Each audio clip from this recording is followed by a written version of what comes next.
think when thinking of Maynard, the word that absolutely comes to mind is impactful. Impact can take centuries for some. For others, it's years. But for journalists, Maynard Eaton, every moment was impactful. Eaton was born and raised in Orange, New Jersey.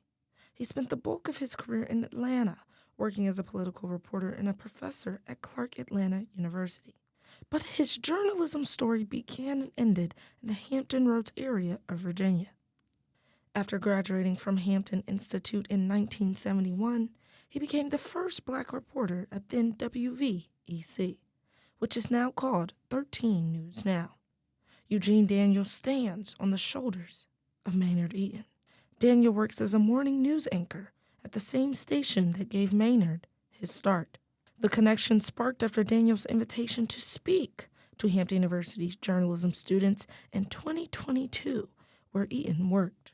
Daniel credits his work to Maynard Eaton. And I've told several people, had there not been a Maynard Eaton, there might not be a Eugene Daniel. Eaton conducted many high-profile interviews for more than 40 years. He served as the National Communication Director for the Southern Christian Leadership and its magazine editor. Eaton also wrote feature articles for the Spelman College Messenger. Throughout his career, he earned 8 Emmy Awards. Although Professor Eaton is gone, there are still traces of him left at the Scripps Howard School of Journalism and Communications.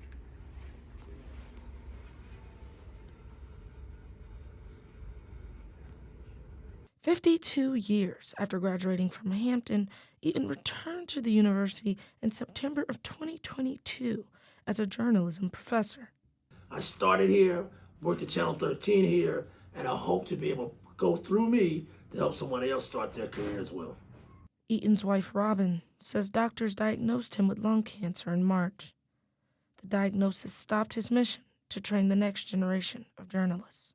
When he found out he had cancer, all he could talk about was, I've got to get through the end of the semester with my kids. Despite having faced adversity with my journalistic work, he continued to inspire me and continued to make sure that I would not give up. Eaton died 2 months later, after spending only 9 months as a journalism professor at the school where he learned to be a journalist. Eaton left behind a wife and 4 children. He made an impact wherever he went. It didn't matter whether it was Atlanta, Miami, Kokomo, Indiana, Virginia. I mean, he's going to make an impact wherever he goes because that was just who he was.